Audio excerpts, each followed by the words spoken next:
Converted man here, SJ Thomason, is pissing me off. No surprise there. Flipping the script on atheist street epistemology. And she's talking about street epistemology,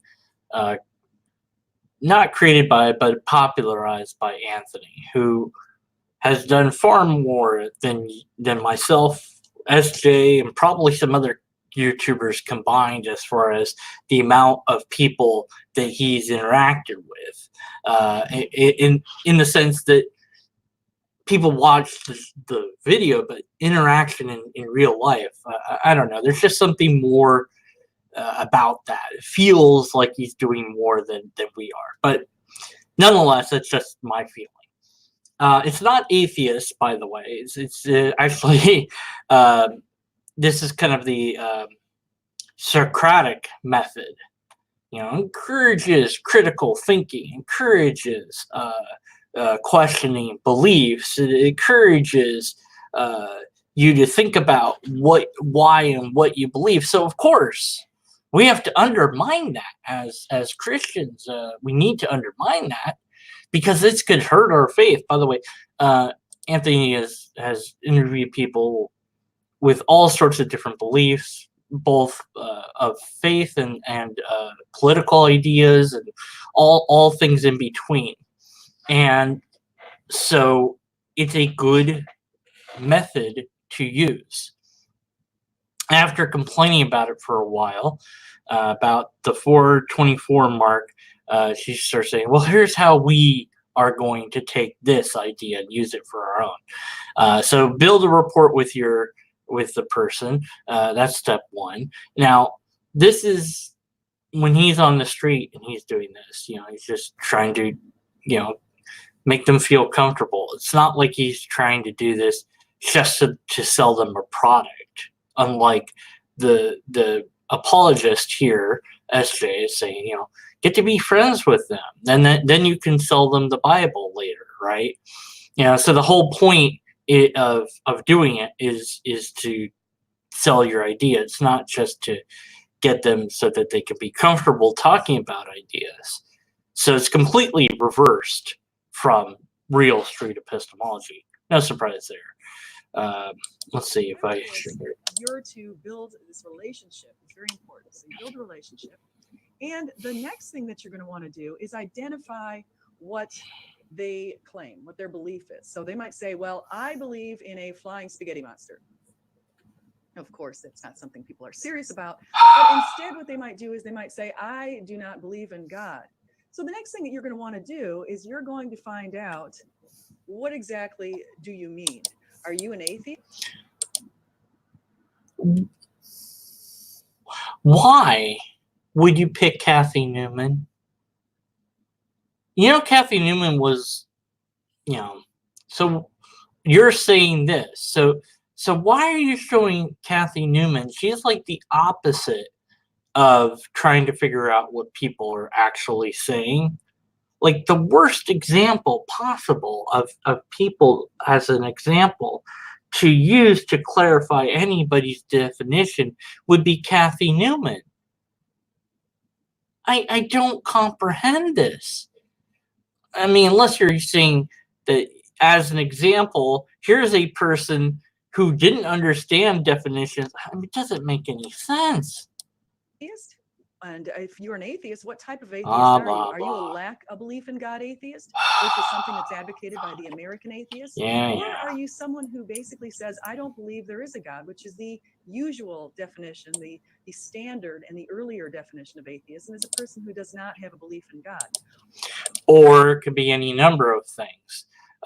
For Yahweh, there's no Yahweh at all. Doesn't exist, can't exist. It's incompatible with reality. Yahweh is not a thing, period. End of story. Other gods, I don't know what you got. Or perhaps for revelation skip. You could look at nature and compare our planet to any other planet. No, wait, let me go back a little bit here. Hold on. Like they have the information, they don't have enough evidence, so they can't make a decision about whether or not God exists. Now, to me, you can look. Now, okay, so you're saying here's the step, clarify definitions, but then you're going into your stuff. who cares about your stuff, your beliefs, your ideas right now? If you're trying to educate people on how to use uh, the Christianity version of street epistemology, which really is just apologetics, that's all it is. It's just repackaging apologetics. Um, your ideas are not relevant at this time. But let's hear what you have to say about this. Yeah, this should be interesting. Out the window and I see the general revelation in God, you could look at nature and compare our planet to any other planet within the Hubble telescope, and we can tell that we're the only planet with such immense beauty in the night skies, for example. What? So look out the window. This is like the lowest form of theology. Like when I look out the window, I'm gonna see some trees, some ground, maybe a car. I mean, where am I supposed to look to see God? It's so stupid. And the other thing is, it always is about the positive. It's never look under some rocks and find the maggots, because those will show you the beauty of God, right? It's always look at the nice stuff. It's never look at the ugly stuff. As far as being the most beautiful thing in the sky, really, have you not seen Jupiter? Jupiter is pretty darn impressive as far as planets go. That thing is pretty darn beautiful. So is Pluto. So are most of the planets, really. They all have their own beauty, and planets beyond certainly have their own beauty as well. I don't know where she's coming up with this of saying that our planet is the most beautiful or whatever. Okay, maybe in your brain, I guess, but even if that was the case, like everybody agreed that Earth was the most beautiful planet, that wouldn't make it like special or actually the most beautiful or from God or whatever I don't know. Anyway, so clarify definitions. How do we do that? Well, I don't know. Let's maybe. And it's something that to me points to a very clear definition, or very clearly, there's a creator. If you look at the way the night sky looks, for example, up in the north, the aurora borealis, it's quite clear to me that there is a source of this beauty. But anyway. The aurora borealis is an aspect of our atmosphere and the way things work. How does that equal anything? It's like it's pretty, yeah. Again, this is the typical look at the nice stuff, ignore the nasty stuff, I guess. I don't know. Anyway, so let's go back. So we're going to clarify. Yeah, clarify definitions. Find out where let's they do stand. Whatever we do, we don't want to straw man the atheist. Well, that would be a change from what SJ normally does. My word, I've lost track of how many times she has strawmanned atheists and other things. I see you in chat. Purple rhymes with orange. I'll say, hi, how's it going? Okay, so yeah, that would be a nice change of pace if you would stop strawmanning people. That'd be great. Don't know when you're going to do that, but it'd be great if you could start. Okay, so you don't want to misrepresent them. And I have a picture here of Kathy Newman, because what Kathy Newman did when she was interviewing with Jordan Peterson is she kept strawmanning him. Okay, so now it finally makes sense. She would say things like, so you're saying, right. Okay, skip. Let's get on. It also, in addition to, there is a potential for some discrimination, but in a lot of cases, there is a justification for that. Women choose different types of jobs. Yeah. We know what she did. Information that would say blah, that there blah. are some Skip. that might have to do with choices. That is one thing that I would not want to be misrepresented by somebody coming in. Then we're going to go to the next step in this process. So we're going to identify the confidence level. Okay, now this is a step that Anthony takes with street epistemology. It wouldn't work on me because I just can't put a numbering system that would be completely arbitrary to my level of confidence in. And of course, if we're talking about Here, I guess we're talking about not believing in God, or rather, for me, what thing, see, that's the thing, is street epistemology doesn't start out with knowing what the belief you're going to be talking about, which is a big swing and a miss from SJ. It has no idea what the person's going to talk about. It goes in to just try to find something that they think is true, and let's talk about that. Something you believe in, and he says maybe it's something supernatural, paranormal, or maybe it's something in politics, or maybe this, and so he doesn't always wind up talking about God or afterlife or souls. Sometimes it's karma, sometimes it's just a ghost or it could be anything. And so to ruin essentially the street epistemology by going in there thinking, well, they're gonna say, it's gonna be you versus the atheist, because it's very combative, because we gotta fight that darn atheist, that pesky skeptic. Goodness gracious, we don't want to question our ideas or our faith. At least we might stop believing, and oh man, that would be terrible.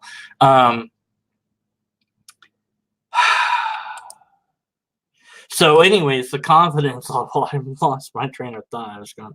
So for me, I couldn't do it, because I would say, well, my claim, I guess I wouldn't really even have a claim. Anthony would be like, what do you believe in? I'd be like, I don't know what you got. Like, I don't believe in anything. Like, I would want to question maybe my epistemology with him or something, and he'd say, how confident are you in that? I can't qualify that with a number, so we're gonna have to skip that part. So it wouldn't work with me. But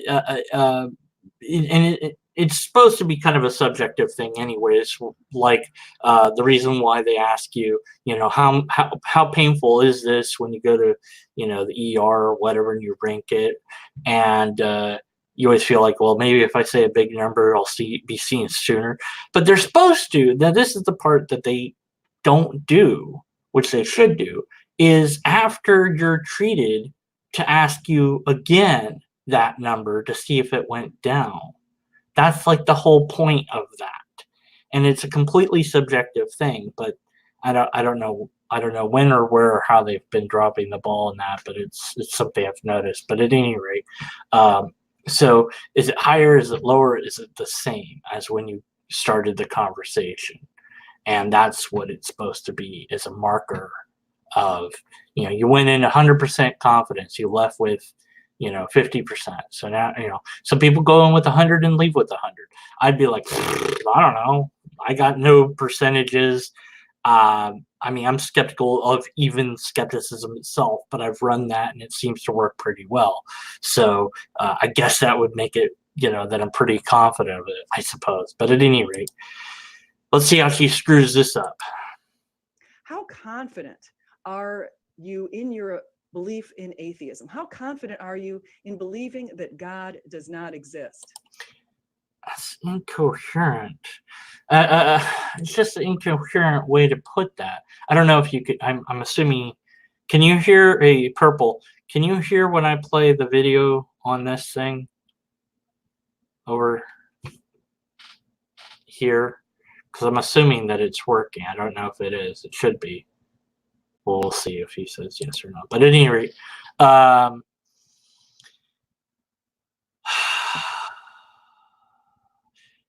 my confidence level for saying no to Yahweh, yeah, that's 100%. Other gods, I don't know. It depends on what they got to offer, because I don't know about those gods yet. So for her God, I'd be like, yeah, no, it doesn't exist. 100%. Absolutely, positively. I am very sure about that. What are you going to do about it? Well, let's find out. And if you can't hear this while it's playing, let me know. I don't know, but we'll see. Something you'd want to ask. How confident are you? And someone might say, well, on a scale of 1 to 100%, 100% being the most confident, I'm 75% confident. Yeah, right. So the next thing that you want to do is you want to find out exactly what method they use to establish this confidence level. Yeah, what method did you use, SJ, to establish your confident level in God? Let's see.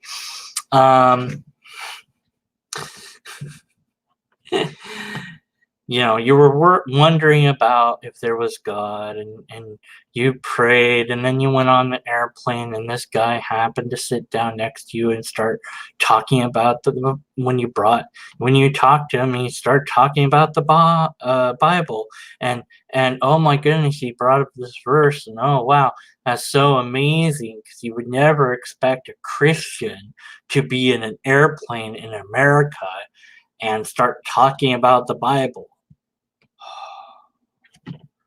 So that's the methodology she used to decide that this all was true, I guess.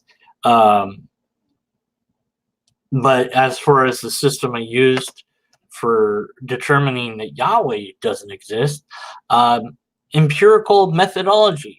I looked for the archaeological evidence of these stories, something physical and tangible that I could say, that point there, that confirms that this place existed. This confirms that that person existed. This is something tangible, because that's what all the pesky atheists and skeptics wanted.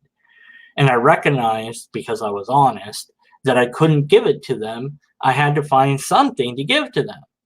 Well, there's nothing. There is no archaeology that supports the big stuff. At any rate, you can get a few kings, a few locations, but you also get a lot of things that contradict what the Bible says. You also cannot form a coherent timeline of Jesus's existence. You also run into problems with history, like the fact that Rome didn't have any laws that would have allowed them to do what they supposedly did to Jesus anyways. It's just, it piles on with the things that are actually true that make you realize this thing can't be true, apart from all the other contradictions and logical fallacies that the Bible offers, which are plenty.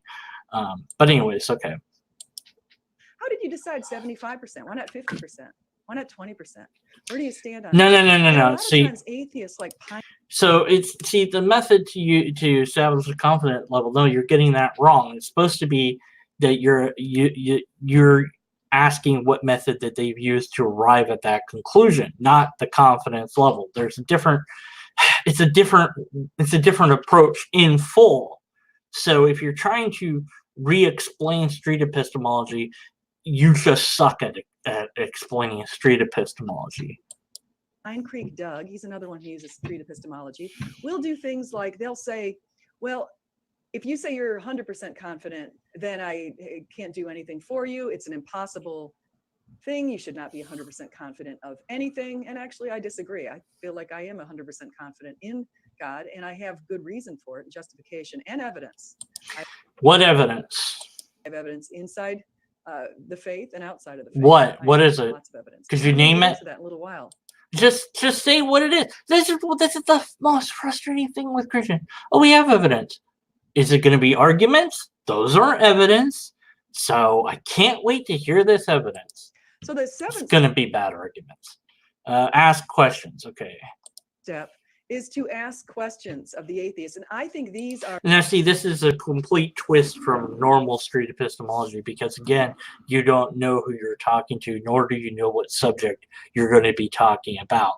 But, yes, you're asking questions about what they believe. You're using the Socratic method, which this perversion of street epistemology is no longer worth being... This is apologetics. This is, how do I twist and turn and break street epistemology to make it be apologetics? Good job, SJ. You figured out how to break it by making it nonsense. That's how you do it. So instead of asking questions to understand the other person's point of view, which is part of street epistemology, instead of asking questions to try to get them, the other person, to think, you are instead asking questions that are going to set them up so that you can topple them down, right? Are some of the best questions that you can ask an atheist. So I would ask the atheist, what is the best explanation of our origins, meaning, purpose, morality, agency-seeking nature, spirituality, and destiny. Okay, so rather than engaging the person in what they actually believe or don't believe or whatever, which is the whole point of street epistemology at some level. I mean, there's several points to street epistemology, but here now we're going to shift the burden of proof onto the atheist by asking them a loaded question. Good grief.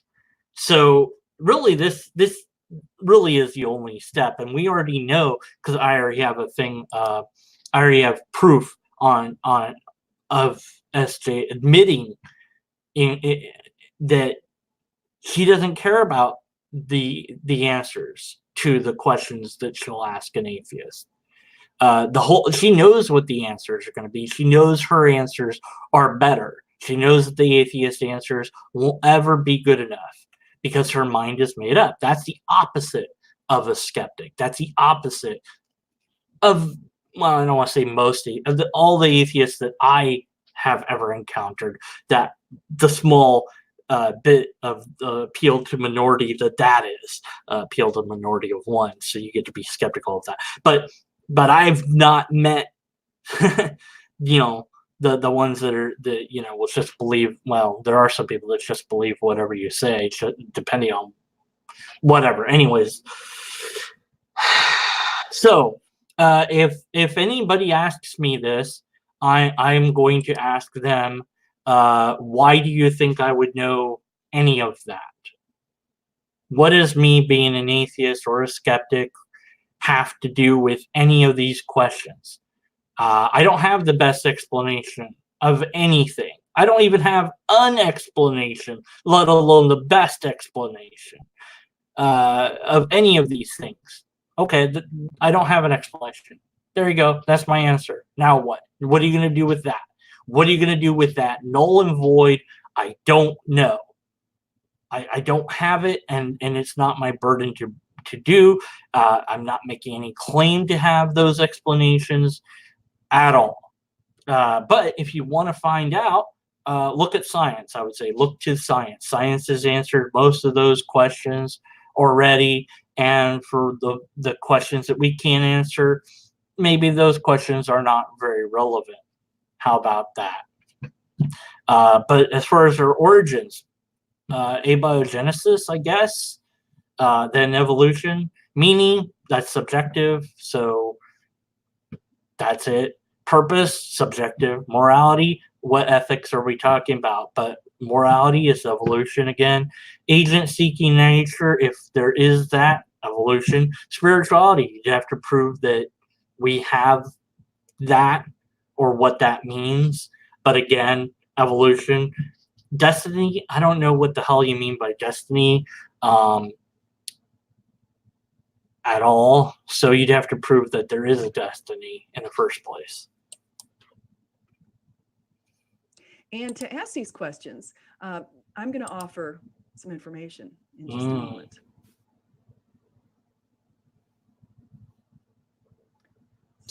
The diagnosis, the flu virus, destroyed the nerves of his vocal cords, rendering them limp. When Miller asked about his prognosis for recovery, a doctor told him 0. Despite Miller's protestations, his former Sunday school class at First Baptist Church of Houston. I don't care. And I don't care about this story. I do not care. This story means absolutely nothing to me at all. Here's why. Where's the proof? Do we have the medical records of the person that went in to see the doctor to show that they have a throat infection? No, we don't.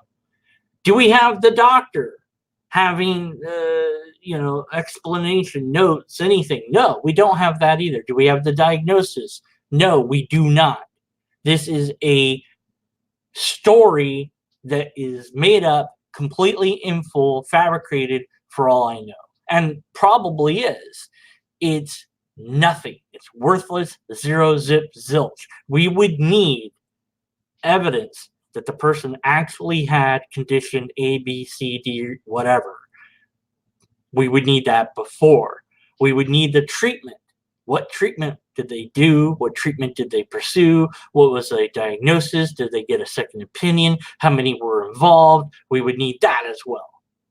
And then we would need the end result, where all the miracle part, where after one prayer they suddenly recovered from this, and the doctors all couldn't explain it or whatever.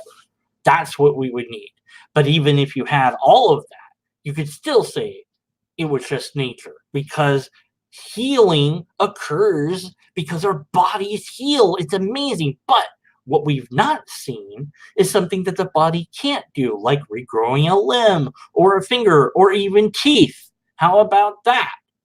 Have somebody's teeth regrow, be recorded and documented. Have somebody's arm regrow or finger regrow, or have a scar. Here, I have a, you can't see it if I, let's see. Here, let's see. Can I see that? Barely. I mean, it's hardly visible. Scar. Oh, wait. I know I have a scar. Which eye is it? I don't remember. Is it this eye? Yeah. Yeah, there we go. Okay, so this blue scar, that's a scar. Have that healed off of me. That's something that the body couldn't do on its own. That's something that would take a plastic surgery or something like that for. So have something remarkable like that occur that's well documented, and then I will care. Until then, I don't care. Skipping this part, I do not care. Blah, blah, blah. Somebody somewhere said that this thing happened and it's completely impossible. Must be a miracle. Get on with it. I'm skipping this whole thing. Skip. Don't care what this bug guy says. Don't even care. Wow, that was a lot of skipping. Explain a little bit in just a moment. So I added an 8th step to the Street Epistemologist Guidebook, and it's called Offer Your Interlocutor a Lifeline. So again, I talked about origins, meaning, morality, purpose. With respect to our origins, scientists have supported the Big Bang in cosmology, which suggests the universe has a start date of time, space. No. No, it doesn't suggest that, SJ. You don't know what the fuck you're talking about. That's normal. You don't. Matter. The Kalam cosmological argument goes. Oh God, the Kalam, really? The Kalam, fucking hell! The Kalam is broken, both scientifically and logically. It makes assumptions it cannot know, assertions that it cannot back up, and it's incoherent both in formatting and in form. It is completely and utterly been demolished and debunked multiple times by as follows. One, yeah, I know what it is. So the first premise is everything that begins to exist has a cause. Okay, right there. Everything that begins to exist. You cannot cite anything that has begun to exist. What does that mean? It's incoherent. It doesn't mean anything. There is no, that those words do not mean anything. We've never observed something that begins to exist. Not once, not ever, period. End of story. How? Because everything that we've observed has come from some other thing first. You know, when did this mug begin to exist? When this part was made, or when this part was made, or when it was cooked, when it was when this pattern was put on it, you know, when it was just the bits of ceramic that were going, you know, and then all the atoms, the molecules that came, you know, that make up this thing, you know, those things, you know, have existed for however long in the universe that they existed before becoming a mug. And then when this mug eventually disintegrates, they'll go back into it. And already pieces of the mug are falling off. So I guess pieces of the mug are already back in the universe now. When the hell did it begin to exist? It's incoherent. It's meaningless. It doesn't mean anything. It doesn't comport with reality. So because of that, it's a bald assertion. And it's a universal claim, which you can't make because you don't know everything. All you know is the localized phenomenon. So at best you would say everything that we know about has begun to exist, but that too would be an outright lie, a fractal error. It would not be true. You have not ever observed anything begin to exist. You have seen things come in, change from one thing to another. So premise one is already false, period. End of story. It's not true. The second premise is the universe, time, space, and matter began to exist. Which you have no, you don't know that. You don't know that the universe, time, space, and matter begin to exist. This is a bald assertion. This is a claim you cannot hope to know or support. And again, it's meaningless in conjecture, or in conjecture, in connection to we can't observe beyond T1 point of we don't know what happened. We don't know. We have no idea what is the universe like when it's super mega hot. We don't. Physics breaks down. We don't know. Third, therefore, the universe has a cause. And of course, 3. By the way, it would be conclusion, not just third. Oh, goodness. But no, we can't make that conclusion. Does not follow. It's non sequitur. So just complete incoherence. Now, must be immaterial. And you're still going. You're still going on the Kalam as if the Kalam actually solved anything. Okay, fine. So tentatively granting the Kalam, let's see where that heads. Because the universe has a cause. Now, if we take this to another level, we can say, well, what is this cause? The cause must be timeless or eternal. Why does the cause must be timeless? This is the second part. Like it's a different argument that has no syllogism that's added on after the Kalam. It's like, oh, the Kalam tricked them. Well, now that they've been tricked by this horrible logic, you can just assert things without any proof, and they're going to buy into that too. It has to be timeless. What? How? How does that work? It has to be spaceless. So you don't have any where or any when to operate. So you don't exist. Maybe that guy that I talked to last time was right. God is zero. Eternal, must be immaterial, and it must be transcendent to the universe. Transcendent, whatever the hell that means. Okay. Studies have found that we are all seeking purpose. Okay. With respect to meaning and purpose, numerous global studies have found that we desire to do something greater than ourselves. I'm not sure what studies that is, and that's normal in SJ's world. So wherever she's getting that from is who she mentioned it. Let me go back just so I can hear it. Immaterial. Blah blah. And with respect to meaning and purpose, numerous global studies have found that we are all seeking purpose, and it is. I think she just said numerous global studies. So she's not even citing a specific one at this point. Citation required. Jeez, please. Desire to do something greater than ourselves. As an example, Kinnear, Kearns, and Doutharibes in 2000 consulted the religious texts and sacred writings of 7 major world religions: Christianity, Hinduism, Buddhism, Taoism, Confucianism, Judaism, and Islam. They further consulted the texts of atheism from the American Atheists, humanism, and also the United Nations, and they found some commonalities. 1, we all share a commitment to something greater than ourselves. 2, self-respect, but with humility, self-discipline, and acceptance of personal responsibility. 3, respect and caring for others, the golden rule. And 4, caring for other living things in the environment. Speaking of our morality, in addition. So what? Of course, that doesn't surprise. It shouldn't surprise. It shouldn't astound anybody that understands anything about biological evolution. Yeah, broadly speaking, most humans are going to have these values. So what?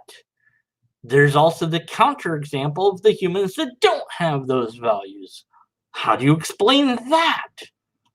To the study by Kinnear and colleagues that I just mentioned, we have other studies suggesting universals in values and moral imperatives. For example, Dalsgaard, Peterson, and Seligman in 2005 examined the ancient texts from 8 religions. I don't understand why these people are examining texts rather than talking to people. That's just bizarre.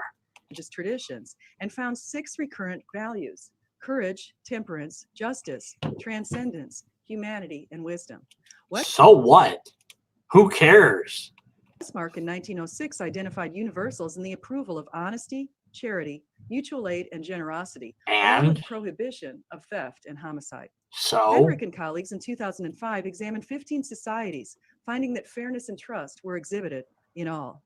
Finally, in multiple studies of hundreds of samples in 82 countries and representing culturally diverse people of varying ages, gender, occupations, and geographics, Schwartz in 2012 found a conclusion which he found astonishing, quote unquote. After ranking 10 values in order of importance, results indicated universals in values. The vast majority ranked benevolence first. hold on. followed by No. You don't understand how studies work. To be universal, oh God, you'd have to pull the entire world to call it universal. Okay, period. Or your sample size would have to be humongously huge. I'm talking millions of people before you conclude that. But that's not what they did. They looked at text and made a conclusion based on text. Goodness gracious, the conclusion that you arrive at based on what they're saying based on these texts is erroneous and incoherent beyond measure, SJ. Goodness gracious. It boggles the mind. universalism, which is this idea, again, of caring for others in society, the outgroups, and the environment. And that was followed by self-direction, which is in relation to the other one that Kinnear found, which was this value of taking care of yourself, being self-responsible, that sort of thing. Now, this goes in contrast to the atheist feeling that we don't have free will. What? Here we go. I thought you were going to not straw man atheists, SJ. Hey, Johnny.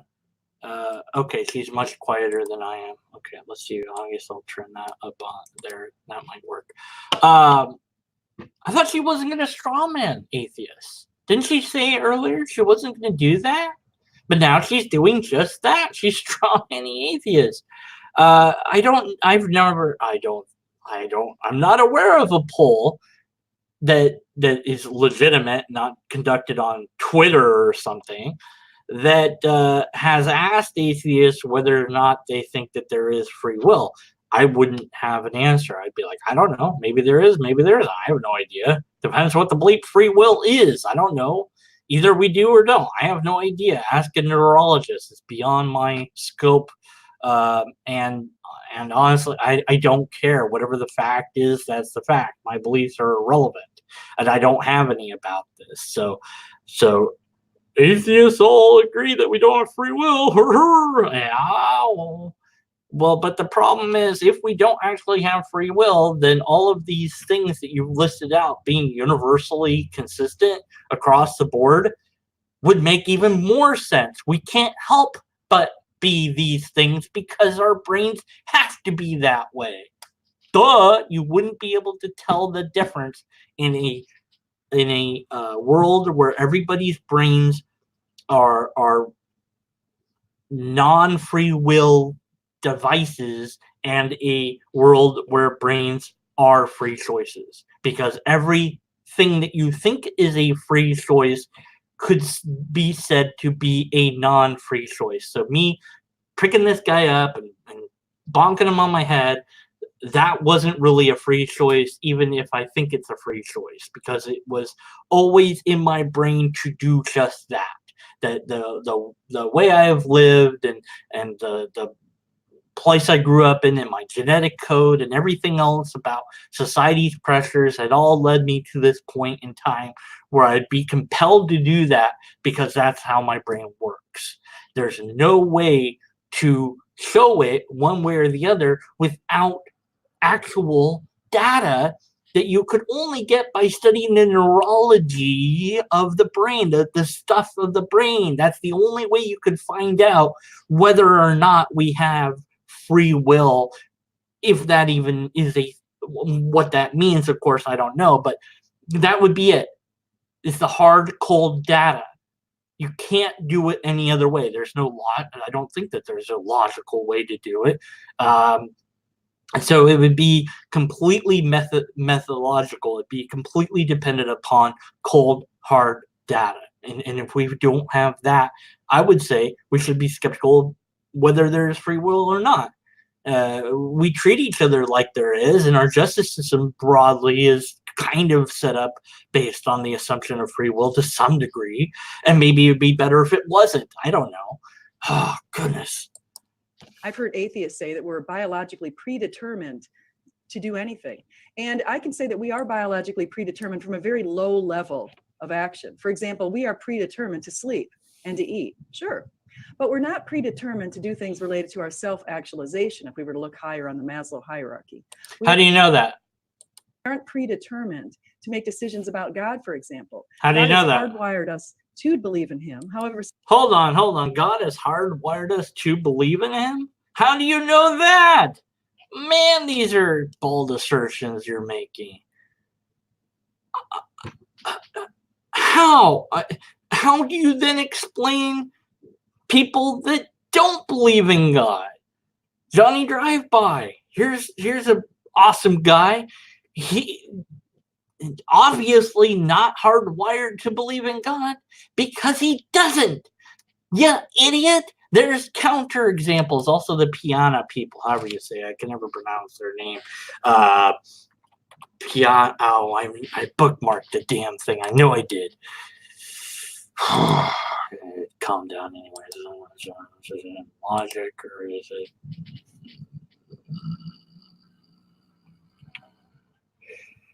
Let's see. There it is. Here it is.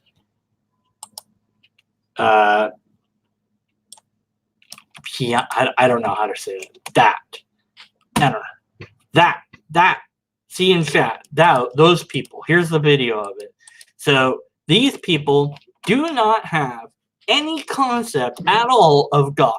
So that is a counterexample to the idea that God hardwired God into our brains, because there's plenty of people that have no concept of God, not even a little, none, zero, zip, zilch. And to assert, bald assertion, that God hardwired us to believe, well, then that negates free will too, doesn't it?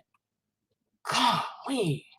some can choose to reject that, as is noted in Romans 1. Oh my God, presupposition. So accordingly, the moral argument for God is as follows. 1, if humanity has universal objective moral values and obligations to do what's right, there must be a universal source of righteousness that transcends generations. No.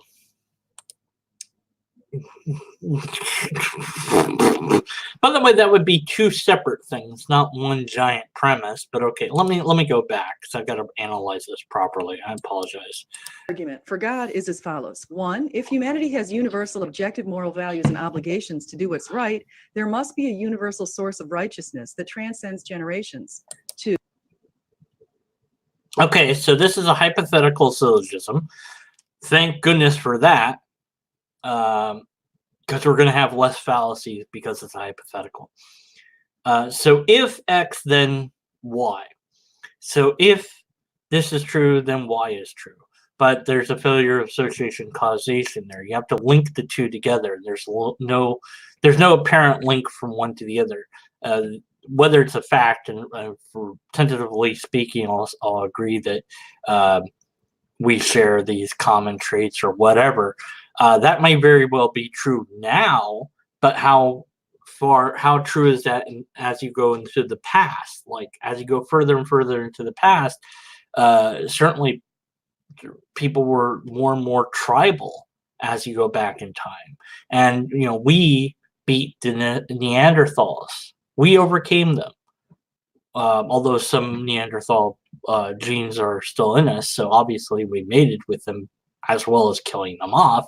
But certainly that was very more tribalistic than what we have today, although there certainly are people that are still very tribal today. What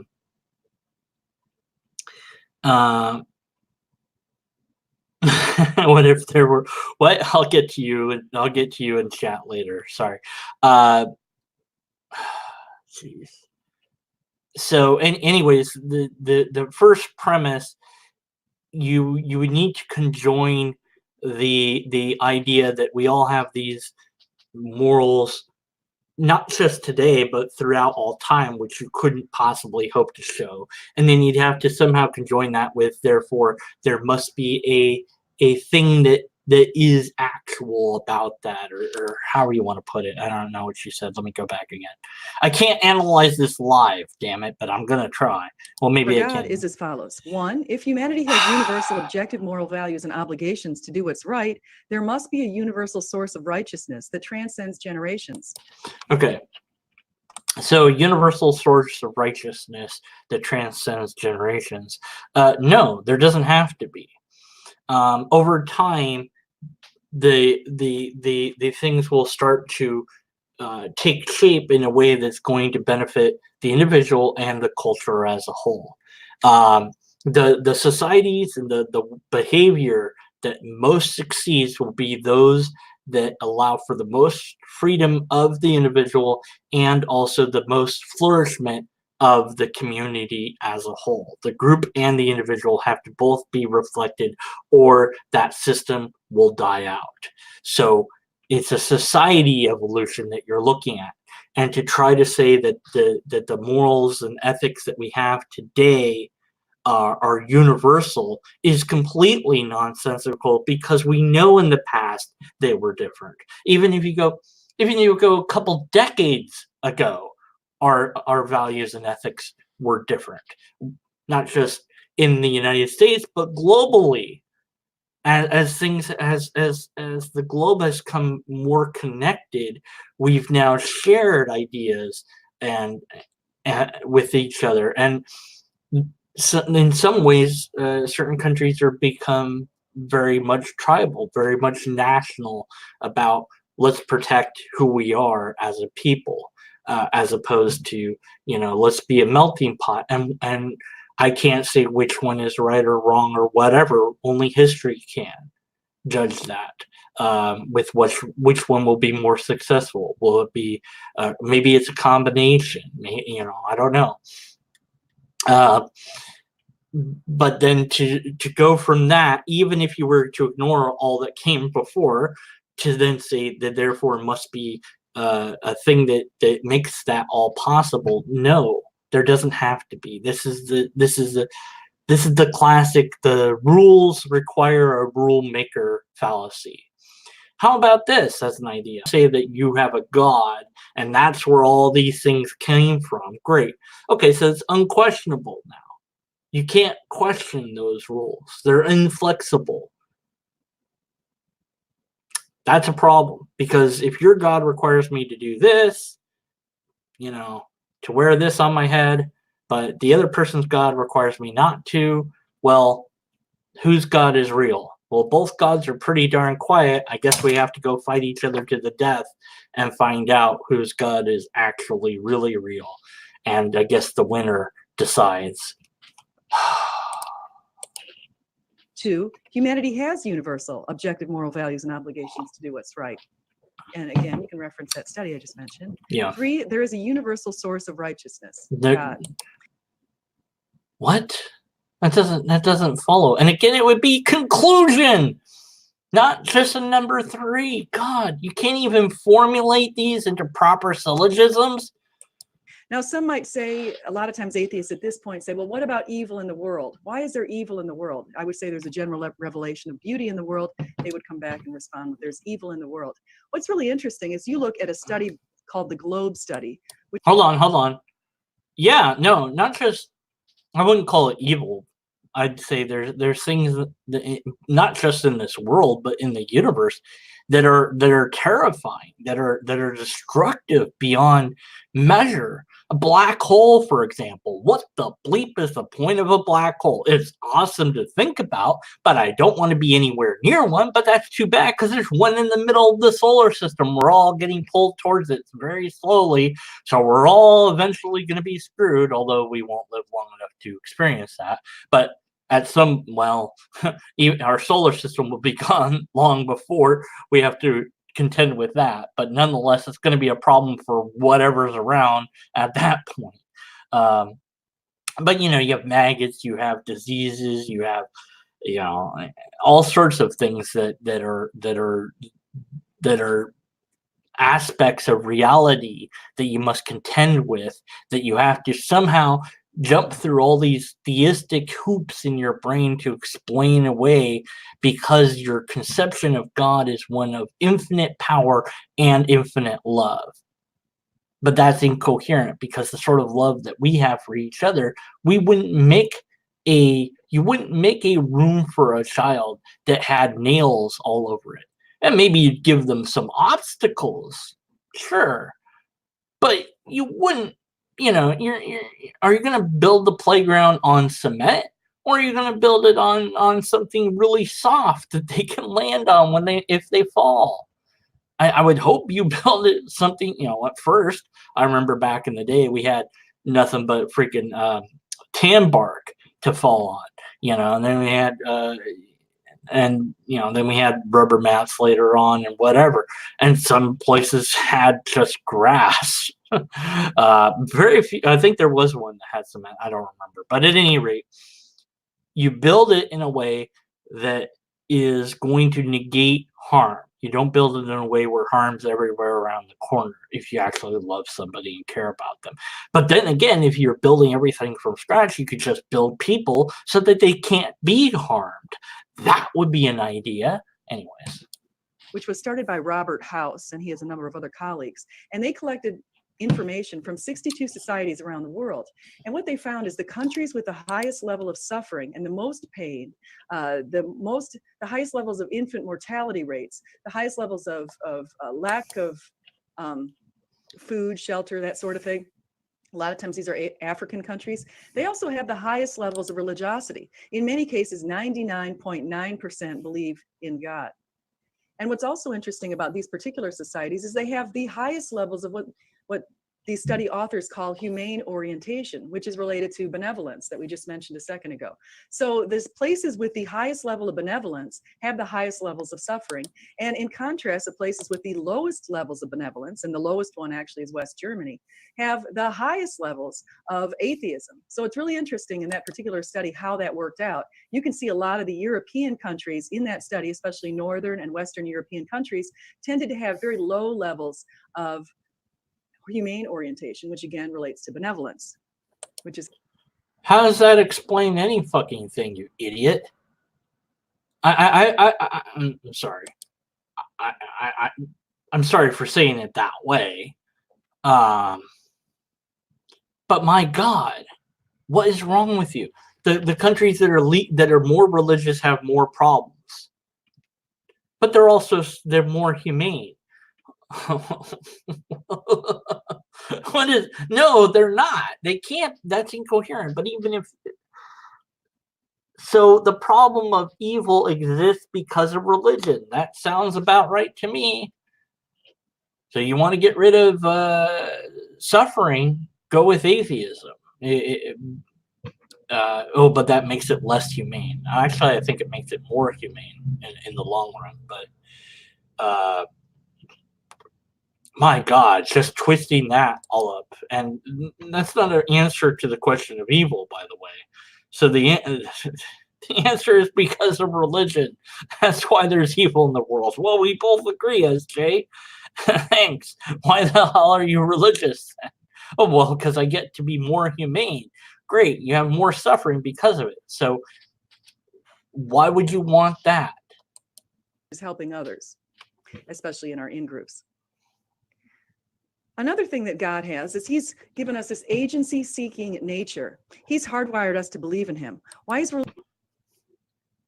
Okay, so a while back you said there was free will, but now you're saying that we're hardwired to believe in God, but we have agency.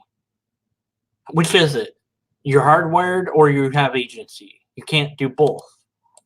religious belief so prevalent all over the world? Why is there religious belief so all over the world? Humans are pattern-seeking creatures. Every different religion is a little bit different than yours, though. So it's not the same stuff. My word. We have an innate sense to assign agency in nature. Neurotheologians believe that. Yes, we have. We assume agency because that helped us to survive. The structure and function of the human brain predispose us to believe in God. They believe the limbic system within the brain, which is the biological center for emotion, is also the source for what some have termed God neurons and God neurotransmitters, according to Joseph in 2001. When research subjects engage in religious meditation, for example, functional MRI scans note that changes in brain activity and blood flow occur. These changes make us feel good and keep us coming back for more. In other words, prayer and meditation is something that's actually we're hardwired to do, and it makes us feel good. It creates a dopamine kick, and it then creates a feedback loop in your own brain. That's all it does. You don't need to add a God to that to experience that dopamine kick. You can meditate and achieve that dopamine kick on your own. Although it should be noted, there are people that cannot do this at all, period. They can try all day long and nothing will happen. These parts of the studies have been omitted by liar SJ. Of course, because they would contradict her conclusions. How in the world would you explain people who have a brain incapable of experiencing God? Why would God make that person? It must be sin or something. I don't know. But yeah, there's people that have been shown to not be able to experience those things because their brain is wired in a different way. What is this? This is SJ being wrong about freaking everything. She's going after the straight epistemology, and she's decided that she wants to make it into apologetics. And as predictable, she's ruined it for everyone. Okay. Another thing just to mention, and we can speak back to what Braxton Hunter pointed out with miracles, is this idea of spirituality. So Gary Habermas has been collecting a lot of data on spirituality and near-death experiences. No, no, no, no, no, no, no, no, no, no, no, just no. Why? Why would you give any credence to NDEs? The most debunked thing that there is. No one has shown that they're anything more than your brain basically dreaming. Well, not while it's dead, but as it's waking up from whatever it is that caused the brain to be almost shut down. That within those few moments, there's enough time for the brain to get off. There's nothing happening when your brain is off. There's just a gap there, but you fill it in later. And they've had things multiple times where this one hospital had a box where stuff was in the box, and they didn't know. Nobody knew what was in the box. Only the director of the hospital knew. And so that it was kept in a surgery ward because, this was a surgery ward where people were likely to have, to be very close to death or to who have reported NDEs before. So they just asked them, what's in the box? Because if they came out of their body, clearly they could see what's in the damn box. Nobody could say what was in the box. Not a single person over however long they did this. And then there was another one that they taped a piece of paper onto the ceiling and had something on the other side of the paper, and nobody could say what the hell that was. In every objective test, double-blind, proper test that has ever been done of any NDE, it has never been demonstrated to be anything more than your brain starving for oxygen and making an interesting story up. Not a single actual anything to it. It's a nothing burger.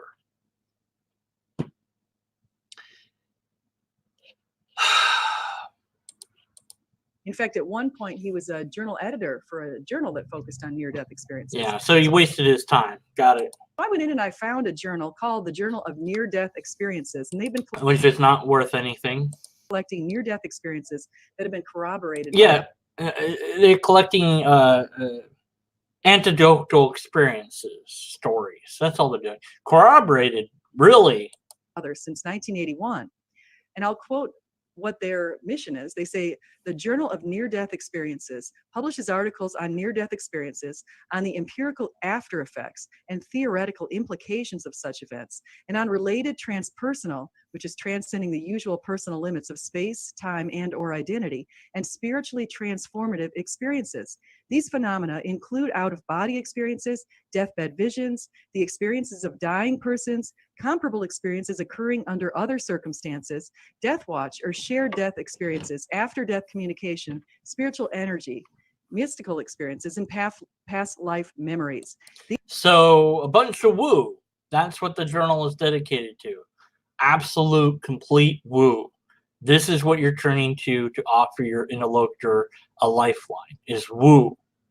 Just utter woo. Woo that has not been supported by any sort of science whatsoever.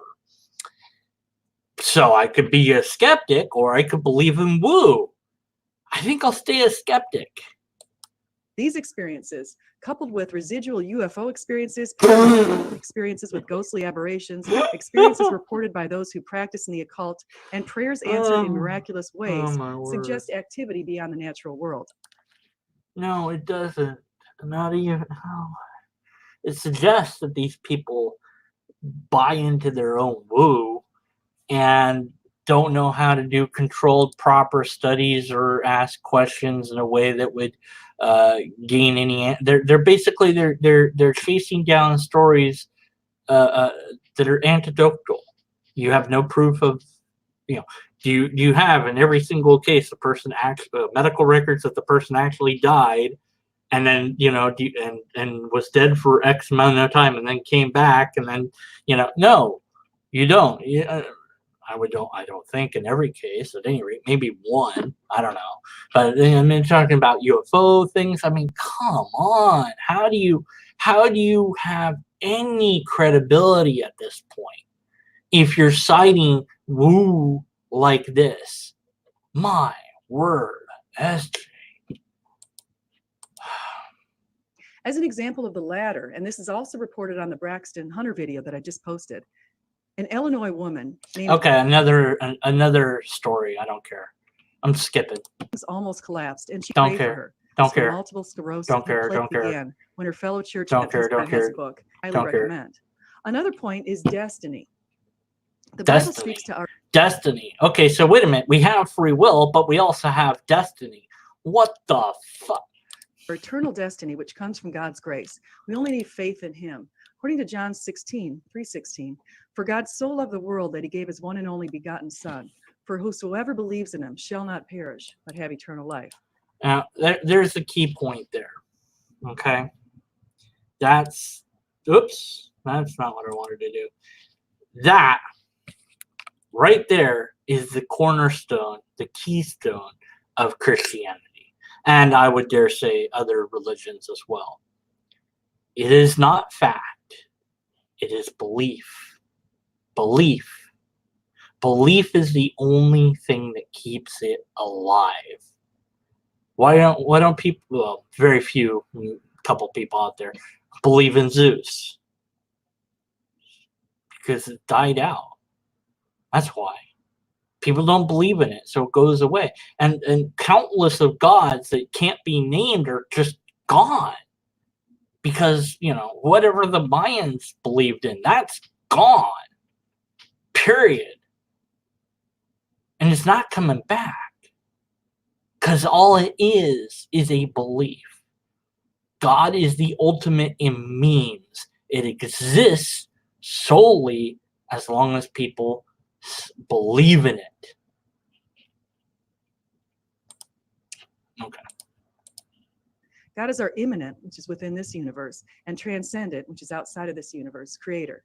He has the power to go beyond time. Blah, and to blah. give Now you she's notice. just You should expect preaching. some resistance. Your interlocutor may say that he's ready to accept a deist position. Wait, whoa. So you think that after all this nonsense that you've thrown at them, that they would be willing to accept a deist position? You're out of your mind. You're out of your mind.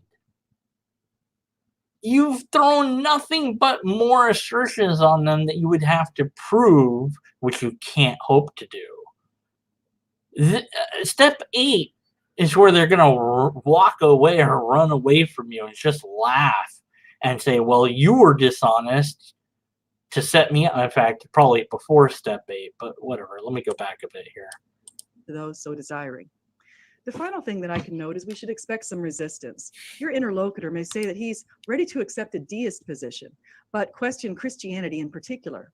You may then offer this argument in support of Christianity. Ask him for the best explanation of all of the minimal facts with respect to Jesus' resurrection.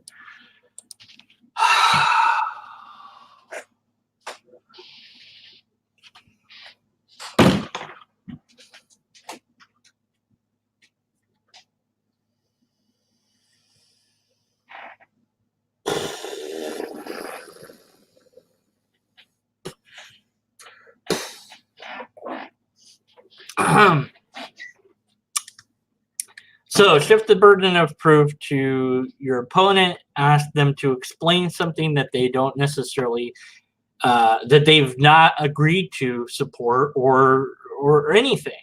How do you explain this? I don't even know what you're talking about. Never heard of the Bible. How about that? What then?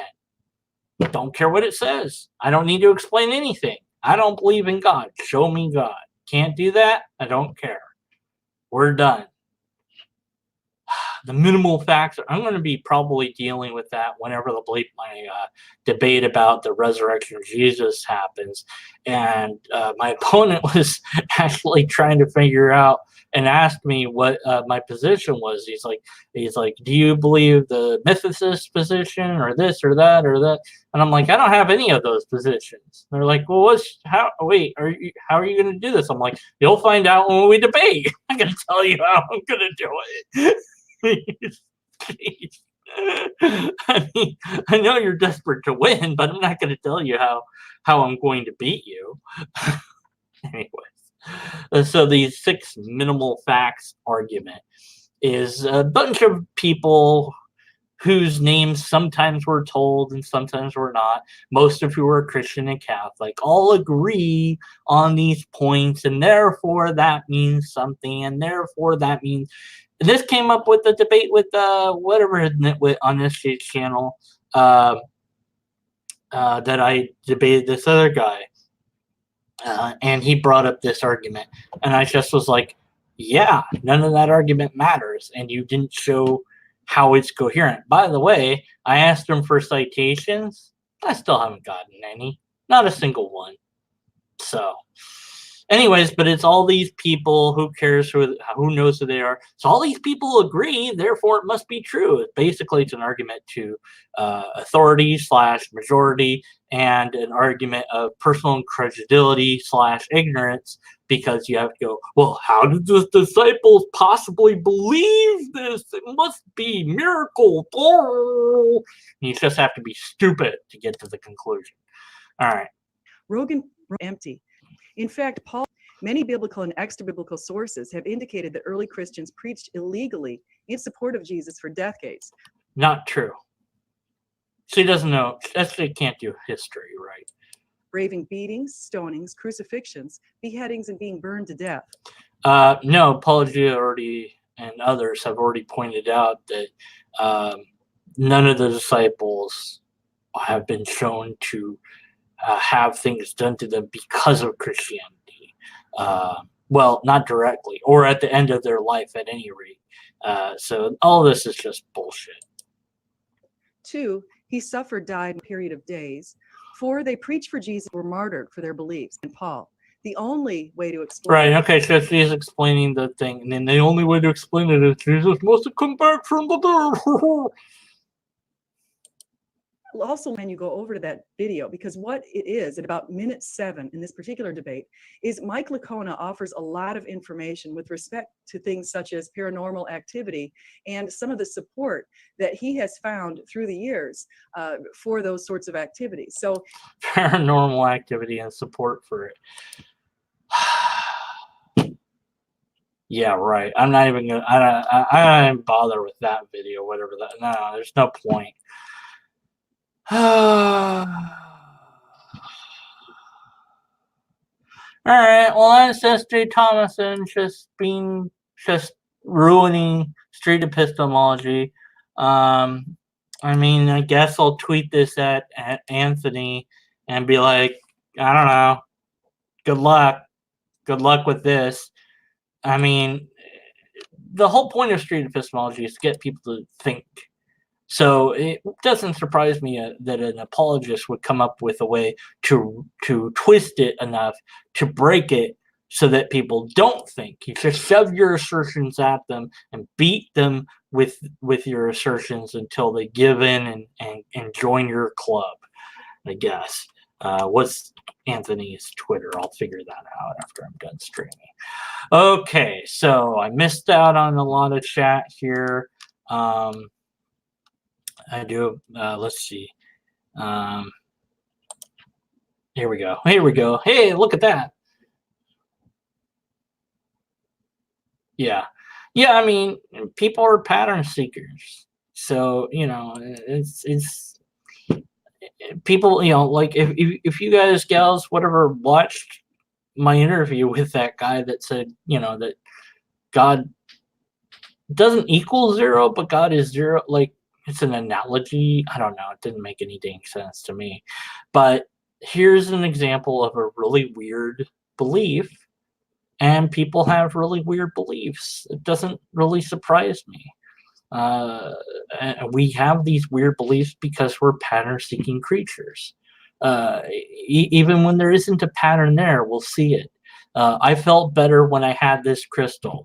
So therefore, that crystal must be doing something. So I'm going to always carry this crystal around with me so I always feel better. Then you just ignore the times that you don't feel better. This guy slept with crystals around him. It's like, I can't fall asleep without these around me. Well, because you've gotten used to them being around you. Like, they don't do anything.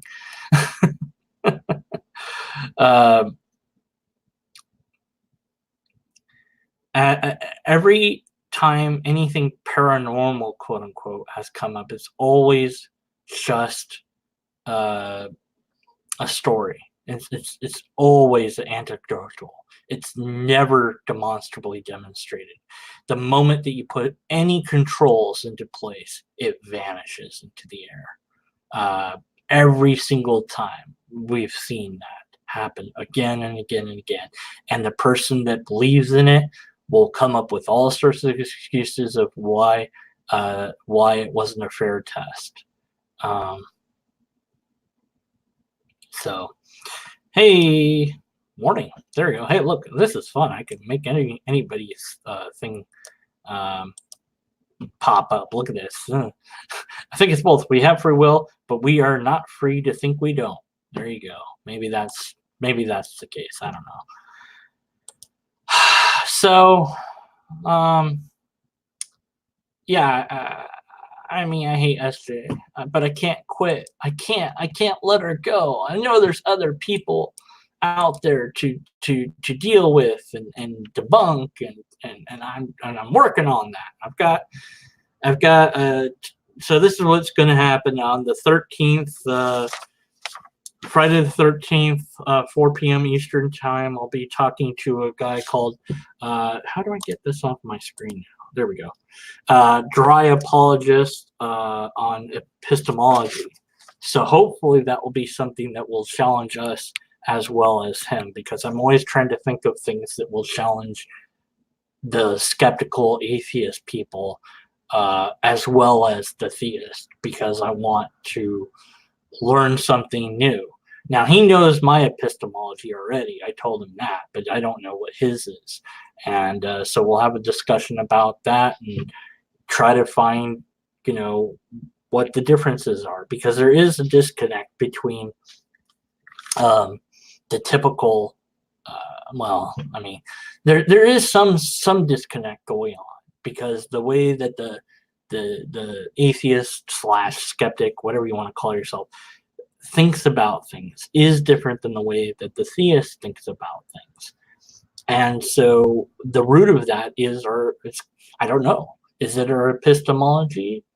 And at some level, I think it might be, because broadly speaking, atheists want a certain thing about proof.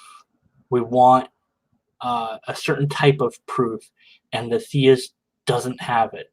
And I didn't get this when I was a believer. It took me a long time to figure out what that was. You know, it's this empirical evidence, always asking for evidence. It's like, well, but we have evidence. No, we didn't, and we don't. There isn't. That's why I'm a skeptic now.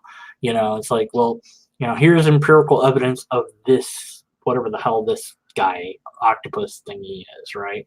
And it's tangible, it's testable, it's physical. I can poke it, I can prod it, I can learn things about it, I can experiment upon it. But this is God, right there. There it is. You see it? It's right there. So you can't see it, you can't taste it, touch it, feel it, sense it. You can only sense it in your brain sometimes. Everyone has a different idea about what it is, and whatever it is completely silent on the issue. And then the claims that people make about it are all over the place. Like the guy said, God is like zero. Like, what the hell does that mean? I don't know. But God didn't stop our conversation to explain it, did it? So you tell me that God wants a relationship with me, but doesn't want to talk to me out loud like any other human being would? That's incoherent. That doesn't make any, just nonsense. You know, and this is, the theists call it divine hiddenness, but it's the only argument that there needs to really be, in a sense, because if God was not, well, if God was there, then there wouldn't be atheists, or there'd be atheists, but they'd be like the flat earthers. They'd be denying reality instead of embracing reality. And the reality is, if you look around you, all you see is just walls or trees or whatever the hell happens to be around you. You don't see a God. You don't hear a God. You can't sense it unless you get real quiet and meditate. But if you do that, you can make yourself feel different things anyway. So you don't need a God explanation at any point to explain any of that. As far as solving the questions of the universe, why are we here, or how are we here, or you know, what's our purpose, or what will humanity do, or what should it do, or whatever. I don't think religion is capable of answering those questions, because religion is pretty darn static. It does evolve and change over time, but it's slow and resistant to it. That's why there are creationists within religion. That's why there are science deniers in religion. It's because it's more about tradition than it is about changing and adapting to the world. The Bible says nothing about microwave ovens because it wasn't there, you know. So religion is going to fade as society continues to advance in both technology and in understanding of how things really work. And the reality of things is much more fascinating than any theology could ever hope to be. Molecules and atoms and subatomic particles and quantum physics, all that stuff is amazing, and we don't need a God for any of it. It's amazing enough on its own. You don't have to add stuff to it to make it more cool. It's already cool. And you can know it. You can know it's really real. You don't have to pretend. You don't have to have faith. You don't have to believe it. You can know that it's really real because it is really real. And that's pretty amazing. I think that science, maybe it doesn't have all the answers, but you know what? That's okay. There will always be questions. There might not always be answers. And the mystery of that should drive us forward, not into belief of any given thing. But we're just as susceptible as anyone else. Atheists too. We have to be aware of our own brains and the fact that we too can start to believe stuff that's not true because of ideologies that are out there, including philosophy itself. You have to be careful about that because you might say, well, science, it's not true that science can't prove everything. Well, yeah, kind of, but also the things that it can't prove or test, maybe those don't matter. Maybe those are just givens anyways, I don't know. You have to be careful about it. Where's this picture I wanted to find? Okay, so this beyondcrusades.com website has this great thing that I've been using on Twitter now. There are 783,137 words in the Bible, and none of them are logic, education, mathematics, or biology. But the word faith appears 362 times. Yeah, I don't think we need the Bible anymore. I think we need something better, like The Lobsterist. Have you read The Lobsterist lately? Read The Lobsterist now. Link in the description. All right. Anyways, if you're gonna have a religion, might as well be mine. All right. So that's all I got. If you didn't see all this, or you want to check it out and see me go crazy because of SJ, then go to the start and skip the parts that or do whatever you want. I don't know what you want to do. But thanks for joining me and talking to me, and yeah, wants a relationship with you, but won't talk to you directly. It's a stalker. Yeah, right, exactly. But be skeptical, and that's all I've got, I guess. I don't have a good way to end this, I suppose. Thanks for watching. All right, lobsters. Okay, hit the button. Where's the button? Is this a button?